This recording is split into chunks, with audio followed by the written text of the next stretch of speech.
Maraming pulis ang nagbukas ng isang tindahan ng fried chicken para masubukang tuklasin ang kaso. Ngunit ang luto nilang fried chicken ay masyadong matabang at hindi naitago ang kanilang pagkakakilanlan hanggang natikman nila ang isang espesyal na plato. Sa labas, malutong, sa loob, malambot at may kakaibang bango. Napag-alaman nilang gawa ito sa mga ulo ng kabute na tiyak na gawa ng chef na kanila ring hinahanap. Pagdating ng unang customer, nagulat sila. Ang order na may sauce ay hindi nila naibigay agad, kaya gumawa ng bagong timpla ang mushroom chef gamit ang sauce mula sa tinimplang ribs. Nalaman ito ng customer at sinabi ng kapitan na bagong produkto ito. Napaintriga ang customer kaya tinikman na lang niya ito. Sa unang kagat, napansin ng customer na sobrang kakaiba at masarap ang fried chicken. Ang papuri niya ay nagbigay ng saya at tuwa sa mga pulis. Ang salita tungkol sa masarap na fried chicken ay mabilis na kumalat. Makalipas ang ilang araw, dagsa na ang tao sa kanilang tindahan. Kahit pagod na pagod sila, nagbigay ito ng ganap na kasiyahan dahil sa dami ng natanggap nilang pera. Ngunit napagtanto nila na sinimulan nila ito para makahuli ng drug dealers at hindi para magpayaman. Walang oras ang kupunan para sa kanilang layunin dahil abala sila sa negosyo. 4 na tao na lamang ang tumutulong sa tindahan habang ang isa ay nagtatrabaho na lang sa surveillance. Sa kalaunan, kumilos na ang mga drug dealer, ngunit naging malikot sila, nahiwalay sa grupo at tuluyang nawala sa paningin ng mga pulis. Isang pulis ang nagtanong kung bakit hindi nag-reply ang kapitan sa kanyang tawag. Babalikan na sana nila ang kanilang misyon, ngunit sa dami ng pantas na sales, tila nawawala na sila sa tamang landas.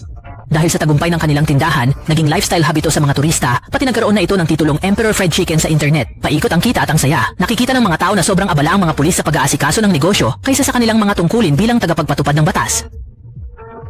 Kung hindi.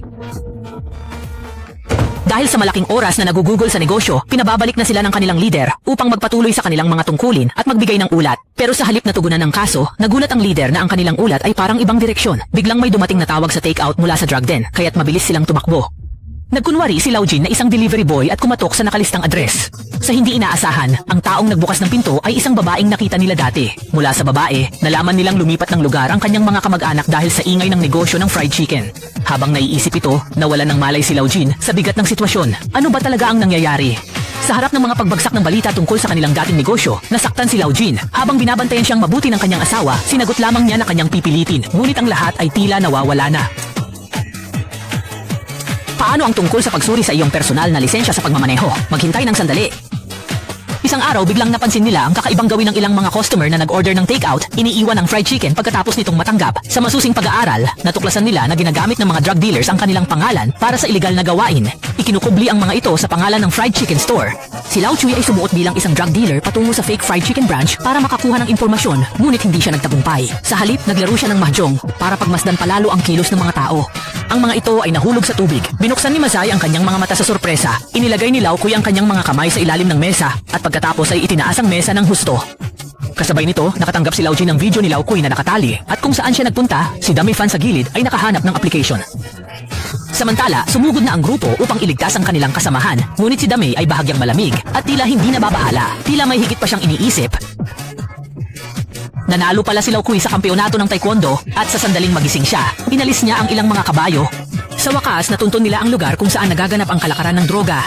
Nang nagbitawan ng taktika si Lao Kui, nagkaroon ng tensyon sa pagitan ng magkabilang grupo na nagresulta ng kaguluhan at agarang labanan sa pagitan nila. Ang mga tunog ng sirena naman ay itinalaga bilang diversyon ng operasyon ni Lao Kui. May mga nagtatanong kung paano ito narating, ngunit ang operasyon ay naging matatag at sa oras na dumating ang tunay na mga pulis, nakapagtala na sila ng malaking tagumpay.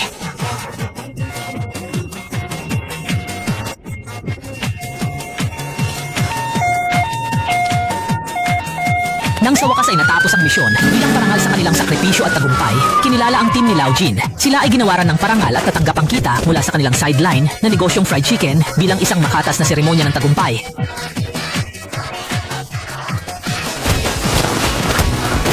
Pagdating ng suporta ng pulisya, binugbog na sa lupa ang drug dealer.